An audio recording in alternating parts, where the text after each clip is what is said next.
오늘 드디어 이제 서머나 교회에 대해서 알아보도록 합시다. 서머나 교회 심부름꾼 사역자들에게 이렇게 써 보내라. 처음이며 마지막이요 죽으셨다가 살아나신 분이 이렇게 말씀하신다. 서머나의 뜻은 모략이라는 뜻이 있어요. 그럼 우리 지난주에 배웠던 에베소는 무슨 뜻일까요? 이거는 인내라는 뜻이에요. 인내. 사실 도시의 이름이 인내, 참는다, 견딘다라는 이름을 갖기가 쉽지가 않죠. 그러니까 하나님의 예비하신 지역이 아니면 이런 지명이 나올 수가 없는 거예요. 왜냐하면 에베소 도시는 특별히 로마로부터 자유도시로 인정을 받은 곳이었어요. 그러니까 자치적으로 행정이 가능하고 자기들이 무엇을 하든지 크게 간섭하지 않았던 도시였단 말이에요. 그 정도로 사실 좀 대형화되어 있는 도시였기 때문에 그 도시의 이름이 인내다, 견딘다라는 의미를 갖기가 사실 되게 쉽지 않은 거죠. 그러니까 이 에베소 역시도 사실 이런 이름을 갖기 힘든데 인내라는 이름을 가졌다라는 것은 왜 그렇습니까? 에베소 교회가 워낙 개척교회다 보니까 인내할 수밖에 없는 교회이기 때문에 인내라는 이름으로 어떻게 보면 지명이 지어지지 않았을까라는 유추를 해볼 수 있는 거예요. 근데 오늘 이제 서머나 교회의 의미는 뭐라고요? 모략이라는 거에 좀 의미가 있습니다. 모략이 뭐예요? 모략. 이거 우리가 예수님의 그 세 가지 탄생했을 때 받았던 세 가지 황금, 향유, 모략. 선물이 있었죠. 하나가 황금이고, 그리고 두 번째가 유향이었고, 세 번째가 모략이었어요. 이거 각각의 의미가 있는데 이거 다 설명하기는 어렵고, 그 중에 하나가 사실 모략이었는데 그게 바로 서머나였다라는 거에 되게 뭔가 의미가 있을 것 같지 않아요? 이 모략은 뭐예요? 여러분 혹시 알고 있어요? 뭐지? 향수 같은 건가? 향수, 사실 향수로 쓰이기도 합니다. 근데 이때 당시에는 쉽게 말하면 진통제예요. 진통제. 그리고 사실 여러 가지 지금 현대사회에서도 모략을 미르나무 열매 그 수액을 가지고 많은 약품들을 만들어. 사실 거의 보면 만병통치약 그런 개념으로 좀 통했던 거예요. 되게 비싸기도 했거니와. 근데 서머나가 그런 이름을 가지고 있다는 거예요. 진통제. 왜 진통제라는 이 모략의 의미를 갖고 있는지는 그 이유가 이제 서서히 나오기 시작합니다. 자, 주님의 등장하시는 분이 어떤 모습으로 등장하고 있습니까? 처음이요? 마지막이요. 처음이며 마지막이요. 이건 주님께서 스스로 자신을 하나님의 신성을 강조할 때 쓰시는 표현이죠. 처음과 마지막, 알파, 오메가, 처음과 나중, 시간과 모든 공간과 모든 우주 만물의 근원이란 뜻이에요. 알겠죠? 이런 표현을 쓸 수 있는 분은 오직 우리 주 하나님 아버지와 예수 그리스도, 우리 주님밖에 없다. 자, 그래서 이분이 또 한 가지 더 중요한 의미로 자신을 소개합니다. 서머나 교회에게. 이게 중요한 건데, 죽으셨다가 살아나신 분이라고 소개하고 있다는 거예요. 우리 에베소 교회에게는 뭐라고 소개했었습니까? 나는 일곱 촛대와 일곱 별을 진 분이다라는 걸 통해서 내가 교회의 주인이고 모든 사역자들을 다스리는 왕 중의 왕이라는 걸 의미함으로 인해서 에베소 교회 사도들에게 위안을 주었던 거죠. 근데 서머나 교회에게는 죽었다가 다시 살아난 분이라고 얘기하는 이유는 뭘까요? 그 뒤 후반절에도 나오겠지만, 그쵸? 이 서머나 교회는 쉽게 말하면 에베소 교회는 초대교회라고 했었죠. 초대교회. 네. 그러면 서머나 교회는 그 다음 뭐겠습니까? 근데 한창 핍박받고 박해받던. 그쵸? 뭐 박해교회라고도 하고 환란교회라고도 하는데 순교교회라고도 하기도 해요. 왜냐하면 워낙 순교자들이 많았던 시대이기 때문에. 에베소 교회는 BC 30년부터 한 100년이라고 얘기했어요. 이 100년은 이제 극심한 환란이 시작되기 전까지에 대한 부분으로 규정되기 때문에 100년이고, 그러면 다시 말하면 100년부터 313년. 313년에 무슨 일이 있었습니까? 여러분들이 잘 아는 그 로마 황제 누구예요? 네로가 아니고 네로가 이걸 선포했으면 정말 추앙받았겠죠. 첫 글자가 뭐예요? 첫 글자가 콘스탄티누스. 그쵸. 콘스탄티누스 대제라고 일컬어지는. 그쵸. 중요한 건 이제 나왔네. 이제 이거 학교에서 배웠던 것들이 쑥쑥 나오기 시작했어. 밀라노 칙령이라는 게 뭐예요? 그러면 이제 더 이상 기독교 괴롭히지 마. 그 얘기예요. 십자가를 믿고 기도를 하고 전쟁에 나가는데 이겨서 돌아와가지고 저거 선포한 게 이 사건 맞나요? 맞아요. 꿈을 통해서 십자가 문양을 새기고 전쟁에 나가면 이길 것이다라는 계시를 받고 맞아요. 정말 새기고 나갔더니 이겼어. 이겼죠. 큰 전쟁 가운데. 그래서 그 다음부터 이제 기독교 괴롭히지 마가 된 거예요. 그게 밀라노 칙령이죠. 그러니까 기독교가 사실 국교화까지 된 건 아니에요. 이거 오해하더라고. 그냥 기독교도 종교로 인정해주자. 왜냐 로마는 다신교였기 때문에 유달리 다신교면 기독교도 인정해줄 법하잖아. 다 인정하는 거니까. 근데 이전까지 100년부터 해가지고 10명의 황제, 대표적인 10명의 황제들이 기독교를 무진장 핍박하고 죽이고 그 잔혹한 만행들을 많이 저질렀단 말이에요. 근데 이제 어쨌든 밀라노 칙령으로 인해 가지고 하나의 종교를 인정하게 되면서 그 이후에는 좀 더 교회가 이제 본격적으로 확장되어지게 된 계기가 된 거예요. 근데 물론 이 순교계 가운데서도 조금씩 성도들이 많아지는 분위기긴 했어. 왜냐 왜 그랬을까? 이렇게 핍박하는데 왜 성도들이 조금씩 많아져요? 더 놀라운 기적들이 많이 어. 일어나고 저 사람들이 뭔데 저렇게 맞아요. 중요한 건 그겁니다. 순교에 아니 도대체 저들이 믿는 종교가 무엇인데 자기 목숨까지 버려가면서 몸이 불타면서까지도 추요하면서 저렇게 환희에 찬 표정으로 죽어갈 수 있을까 의아했던 거예요. 그러다 보니까 한두 사람씩 관심을 갖고 기독교에 대한 진리를 듣고 예수님의 보혈 십자가 이거에 대한 은혜를 체험하면서 성도들이 한 명 둘씩 한 명 두 명씩 이렇게 늘어나다가 나중에는 로마의 그 지도부층에 있는 아내들 주로 그 부인들에게도 이 기독교가 많이 믿어지게 된 거예요. 자, 그렇기 때문에 주님께서 내가 죽었다라는 부분이 사실 강조점입니다. 죽었지만 살아났다. 살아났기 때문에 너희들도 죽지만 살아날 것이라는 용기를 주기 위해서 이와 같은 모습의 그런 환상으로 표현이 되어졌다라고 보면 되는 거죠. 자, 그 다음 절 한번 구절 읽어봅시다. 서머나 교회랑 그리고 이제 나중에 다루게 될 빌라델비아 교회, 이 교회의 공통점이 있죠. 유일하게 뭐밖에 없다? 칭찬받게. 칭찬밖에 없는 교회입니다. 정말 우리가 닮으려면 서머나 교회 아니면 빌라델비 교회를 닮아야 되는 거야. 근데 이거 약간 외람이 있지 않은 환경에 받쳐줘야 가능한 상황이 아주 중요한 걸 얘기했는데 그런 부분도 없지 않아 있죠. 하지만 모든 환란을 겪는다고 해서 다 서머나 교회처럼 끝까지 믿음을 지키는 사람들만 있는 건 아니에요. 떠나는 사람들. 그렇죠. 사실 이 시대 때도 많이 배도하고 믿음을 포기하는 사람들도 있었다.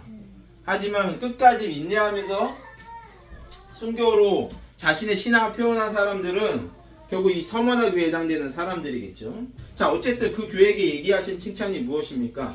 나는 너가 당한 환란과 얼마나 이 극심한 환란입니까? 200년간의 그 10명의 황제들을 통해서 그 환란과 궁핍, 이런 환란을 당하는데 재산을 보유할 수 있습니까? 뺏기겠죠. 그쵸. 모든 재산들을 다 압류당하고 사실상 어디서 살아야 돼요? 땅을 파고 지하 동굴에서 많이 살았어요. 지하 동굴 교회들이 곳곳에 막 이렇게 얼키설키 섞여 있는 게 아직도 유적지로 있어요. 거기 살았던 거예요. 그러니까 얼마나 궁핍함의 끝이라고 말할 수 있죠. 여러분들 해를 보지 못한 가운데 지하 가운데 무슨 개미들도 아니고 그 밑에서 산다라고 생각을 해봐. 그러면서 신앙을 유지한다? 온 가족이 거기서 살아간다? 대소변은 어떻게 할 거냐? 물론 그런 시설들도 다 거쳐져 있지만 그렇게 그들에게는 신앙, 예수 믿는다라는 게 내 목숨과 내 가족보다도 더 소중한 것이었기 때문에 그렇게까지 믿었던 거예요. 중요한 것은 뭡니까? 그런 모든 상황들과 정황들을 알고 있다라는 게 중요해요. 주님이 모르는 게 아니에요. 알면서도 다만 지켜보시고 그들의 믿음이 그런 어떻게 보면 환란을 통해서 더욱더 금이 되어지는 과정들이 있기 때문에 다만 허락하시는 거예요. 주님이 말씀하시죠. 너가 감당치 못할 시험은 주지 않습니다. 서머나 교회 성도들쯤 되니까 감당할 수 있을만 하니까 그 최대치까지 끌어올리시는 게 하나님의 은혜예요. 우리의 인생은 짧지만 천국에서의 삶은 영원하기 때문에, 그러니까 그들에게 더 많은 상급을 주시기 위해서 그들의 믿음만큼의 환란을 주셨다라고 알면서도 우리가 주님이 이렇게 하셨구나라는 걸 이해할 수 있는 부분인 거예요. 자, 그런데 사실 너는 뭐하다? 내가 볼 때는 부요하다. 무엇으로 부요합니까? 믿음으로 부요하고, 그쵸? 성령으로 부요하고, 그쵸? 하늘의 모든 재산으로 부유하다. 너 진짜 부자 중에 부자야. 우리들처럼 이렇게 힘들게 사는 사람이 있을까 하고 낭망할지 모르지만 너는 참으로 부자다. 가장 많은 것을 가진 자들이야. 이렇게 얘기하고 계시는 거죠. 또 자칭 유대 사람이라는 자들에게서 너가 비방을 당하고 있다는 것도 나는 알고 있어. 그러니까 이 시점부터 사실 유대인들은 뭡니까? 턴해지는 거. 더 이상 하나님께 유대인들이라는 것은 뭐예요? 악마. 그쵸? 사단의 무리예요. 사단의 무리. 여기 뭐라고 나와 있습니까? 사실 그들은 유대 사람이 아니라 사탄의 무리, 사단의 조직이고 사단의 깡패 집단이야. 이렇게 얘기하시는 거예요. 이거 놀라운 얘기예요. 이제 더 이상 하나님의 관심사는 유대 민족이 아니라 누구로 옮겨갔기 때문에 기독교. 기독교, 교회로, 이방 교회로 넘어간 거예요. 하나님의 마음은 이제 다 넘어간 거예요. 그렇기 때문에 유대는 사탄이고 3대 아들들의 무리는 바로 이제 교회가 되어지는 거죠. 어떻게 이렇게까지 유대인들이 하나님을 실망시킨 거예요? 그렇죠. 이런 상황까지 그들이 자초한 일이라고 할 수 있는 부분인 건데, 자, 우리 10절도 읽어봅시다. 아멘. 실제로 서머나 교회는, 이 당시 서머나 교회는 이 시대적인 부분으로만 얘기 안 한다 할지라도 시대적인 해석으로만 다룬다 할지라도 서머나 교회는 실제로 이런 핍박을 방해했던 교회예요. 앞으로의 환란마저도 예고하고 있어요. 뭐라고 얘기하냐면 너가 장차받을 고난을 두려워하지 마. 그러니까 앞으로도 뭐가 있다? 계속적으로 두려워할 만한 그런 고난들이 있다는 얘기죠. 보아라. 여기 더 중요한 얘기죠. 악마가 너희를 시험하여 넘어뜨리려고. 그 주체 세력은 누굽니까? 사람이나 로마 정부가 아니라 사실 무엇이란 얘기를 하는 거예요. 악마. 그렇죠. 영적인 그 세력, 어둠의 영들이 너희를 죽이려고 결국 그 정치 모든 세력들과 규합해서 그들의 마음을 충동질해서 너희들을 시험에 빠뜨리고 죽이려 할 것이다라는 얘기를 하는 거예요. 너희는 열흘 동안 뭐라고요? 환난을 당할 것이다. 이 부분이 중요한 거예요. 사실 서머나 교회에게는 10일이었겠죠. 교회사적인 부분으로 해석한다면 이게 10일일까요? 아니겠죠. 딱 봐도 200년인데 무슨 10일이야. 그러면 200이라 10이라는 숫자는 좀 사실 맞지 않는 부분이죠? 20이면 모를까. 이걸 사실 커다랗게 두 가지 해석이 있어요. 아까도 얘기했지만 이 100년부터 이 밀라노 칙령이 발생하기 전까지 몇 명의 황제가 있었다고요? 10명의 황제. 10명의 황제들이 극심한 핍박을 가했다라는 요 해석과 그리고 또 하나의 해석은 뭐냐면 밀라노 칙령이 발생하기 한 10년 전, 그러니까 몇입니까? 313에서 10배면 303년. 303년이 되겠죠. 303년부터 10년간 마지막 10번째 황제가 그 이전에 네로랑 비교도 안 될 정도의 최종적인 10년간의 진짜 완전 말살 정책으로 다 죽여버리자. 그걸 시행돼 10년 동안. 그러니까 하루를 1년으로 계산한다면 그게 10년. 10일일 수 있는 거죠.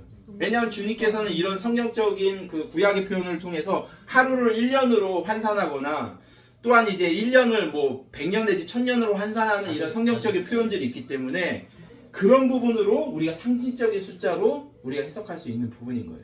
어쨌든 두 가지 부분이 다 통합해서 해석할 수 있는 부분이기도 하겠죠. 이 10일간의 환란은. 그러니까 그만큼 어쨌든 주님의 예언이 참으로 맞다라는 걸 증거하는 겁니다. 여러분들 중요한 건 이거예요. 이 교회사 2000년, 지금까지 2000년이죠. 2000년이라는 모든 교회사에 대한 모든 예언들이 결국 다 어디에 담겨져 있다? 이 일곱 교회 지금 있는 일의 모든 것들이 다 담겨져 있다는 게 놀란 거 아닙니까?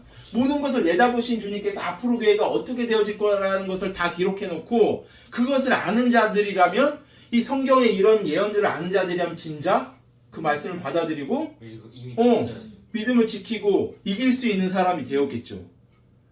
그렇다면 중요한 건 우리가 어느 시점의 교회인지만 찾아가지고 그 말씀의 예언대로 그 증거대로 우리가 살면 되는 거예요. 할렐루야. 그 증거의 모든 예언들이 이 계시록에 담겨져 있다. 그래서 계시록이 특별한 책이기도 한 거예요. 어쨌든 서머나 교회에는 칭찬만 있으니까 얘네들은 사실 몰라도 되긴 하겠다. 그죠?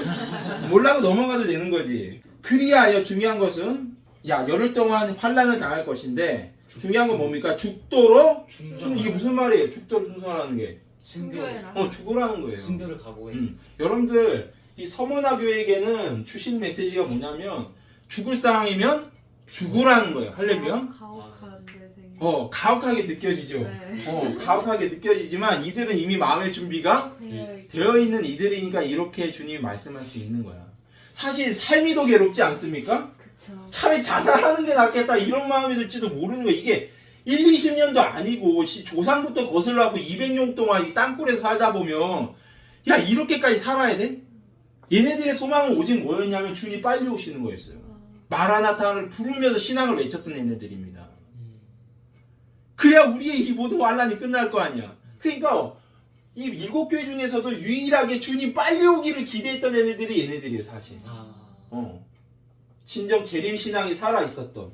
하지만 오지 않고 200년 동안 주님께서 지체하고 있는 부분 안에서 죽으라는 메시지를 들었을 때 이들은 진작이라도 지금이라도 죽을 수 있다는 주님의 음성이고 주님의 확실한 메시지가 맞다면 자기 목숨 날릴 수 있는 죽음이 준비되어 있었다라고 볼 수 있는 거예요. 그래서 실제적으로 원형 경기장에 끌려가서도 사자랑 싸우고 불붙이는 그 등불로 사용됨에도 불구하고 거기서 살 수 있는 방법이 있었어요. 뭡니까? 안 믿을게요. 예수를 저주하면 돼요. 예수는 저주할 자라 이렇게 말을 공포하거나 그런 방법으로 해서 그 위기를 모면할 수 있는 방법들이 있었어요. 끝까지 부인하지 않았다라는 것은 이들이 죽음에 대한 순교를 두려워하지 않았다라는 믿음까지 벌써 다다르게 됐다라는 걸 우리가 알 수 있는 부분인 겁니다. 자, 그래서 죽도록 충성하라. 그리하면 중요한 건 선물이 기다리고 있다는 거예요. 최고의 아이템 뭡니까? 생명의 면류관. 에베소 때는 뭐 준다고 그랬는데 똑같은 생명은 똑같네? 여기는 뭐였습니까? 생명의 열매였죠. 네. 근데 얘는 뭐예요? 좀 클래스가 생명 면류관이죠, 면류관. 과일이랑 어. 과는 너무 다르죠. 얘 딱 봐도 이 과일보다 면류관이지 이게. 면류관 딱 쓰면 뭐가 돼요 이게? 왕이 되죠. 왕이 되는 거고 이게 그 사람 뭔가 상을 받았구나. 그 여러분들 올림픽에 대한 비유로 바울도 얘기했지만 말라토 선수들 봐라. 열심히 뛰어갖고 1등 하는 사람은 월계. 단 한 사람인데 뭐를 쓴다? 그때 쓰는 게 월계관. 여러분들 월계 이게 정확한 번역은요 면류관이 아니고요 월계관이에요. 월계관. 올림픽 용어예요. 1등한 사람한테 주어지는. 그러니까 여러분들 성원학교에서 1등한 교회야. 그러니까 그 월계관을 마지막 딱 1등한 사람한테 딱 씌워주는 그 선물을 받게 될 거라는 걸 얘기하는 거예요. 와 부럽네. 근데 앞에 또 뭐가 붙였습니까?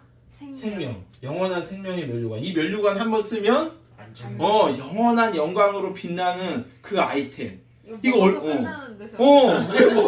뭐 오래 살고 끝나는데 물론 이것도 귀한 거지만 그쵸, 어쨌든 사실 모든 주어진 열매들이 예. 결국 영생을 말하고 있어요. 근데 그 차이는 클 수도 있고 어쨌든 주님께서 어떤 의미를 얘기하는지 계속 일단 알아보도록 합시다.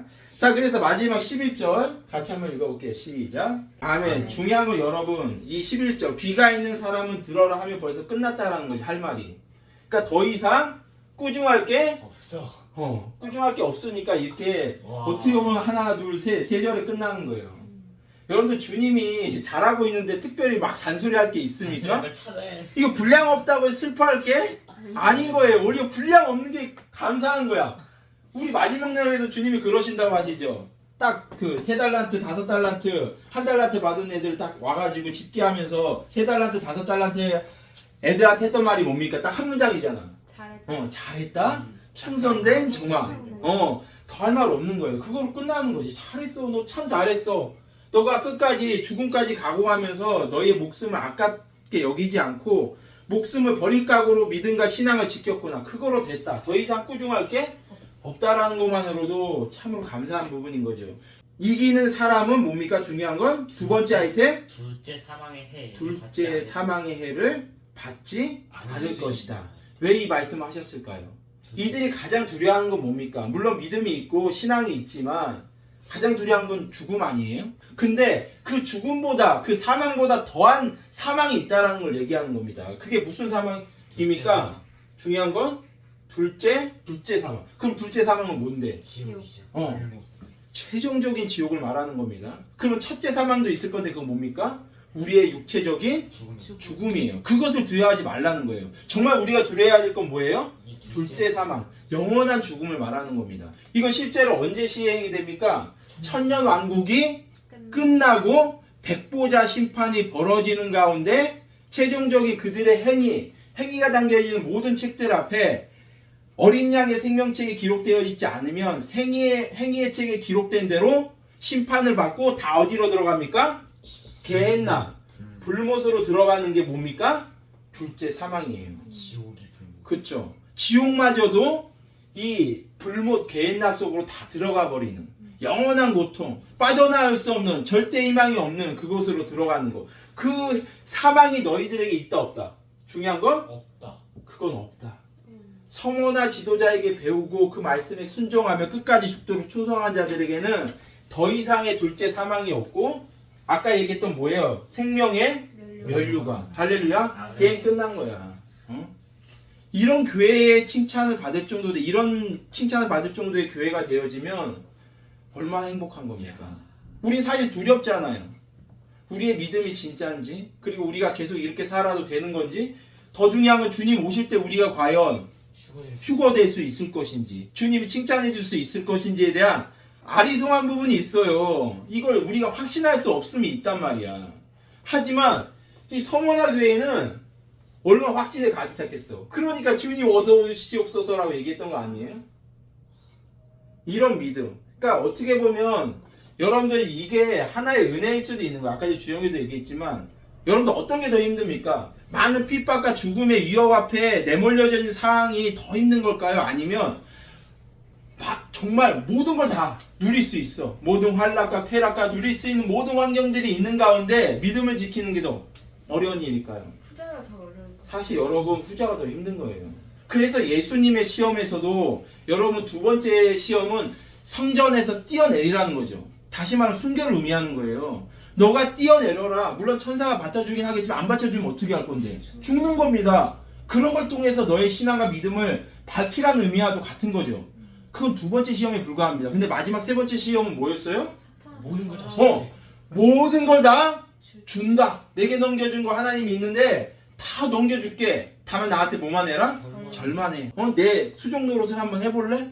그랬더니 예수님이 뭐라고 얘기해요? 물러가라 사탄아. 할렐루야? 아멘. 사실 우리에게 당한 시험이 나중에 얘기하겠지만 라오디게아에게 당한 시험이 어떻게 보면 이 극심한 순교와 환난보다 더 큰 시험일 수 있는 거예요. 그렇기 때문에 사실 예수님도 이 세 번째 시험만큼 힘든 게 없어. 왜냐하면 사실 예수님이 모든 인류를 얻기 위해서 이 땅에 오신 거 아니에요? 내게 넘겨준 이 모든 인류를 너한테 다시 돌려줄게라는 의미로 말을 한 거예요, 사탄이. 사실 예수님의 목적과 부합하는 내용이잖아. 얼마나 쉽게 얻을 수 있는 거예요. 그 인류를 되찾을 수 있는데 그걸 주겠다는데 그거 진짜로 말한 겁니다. 그걸 거부할 수 있다는 것은 왜? 그게 하나님의 뜻과 방법이 아니기 때문에. 할렐루야. 자, 우리 기도하고 마무리 짓도록 할게요. 살아계신 하나님 아버지, 오늘 서머나 교회 이야기를 통해서 진정한 믿음과 신앙이 무엇인지를 배우게 됩니다. 저희들도 죽을 기회가 있다면 당당히 목숨을 내어놓을 수 있을 만큼의 그 신앙으로 자라나게 하여 주시고 하나님께 대한 그 감사의 뜻과 의미를 가지고 살아갈 수 있는 우리 모습 될 수 있도록 도와주십시오. 서머나 교회의 신앙이 우리 안에도 자리 잡게 하여 주시옵소서. 모든 영광 주님께 올려드리며 예수님 이름으로 기도합니다. 아멘. 우리 하나님께 영광의 박수 올려드립니다. 감사합니다.